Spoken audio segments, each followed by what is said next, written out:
பரிசுத்த ஆவியே என் உள்ளத்தில் உறைபவரே,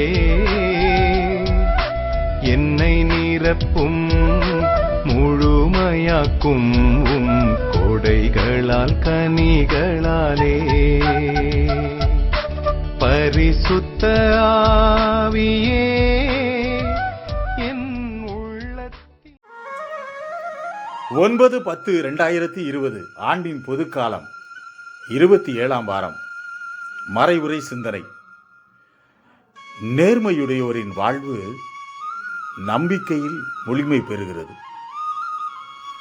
திருச்சட்டத்தினால் அல்ல என்பதை ஆபிரகாமின் வாழ்க்கையை மேற்கோள் காட்டி புரிய வைக்கிறார் பவுல். ஆண்டவர் இயேசு தனக்கு எதிராக தானே பிளவுபடும் அரசு நிலைக்காது என்கிறார். தீமையின் ஆவி தீமையை தான் விளைவிக்கும், நன்மையின் ஆவி நன்மையை மட்டுமே தரும்.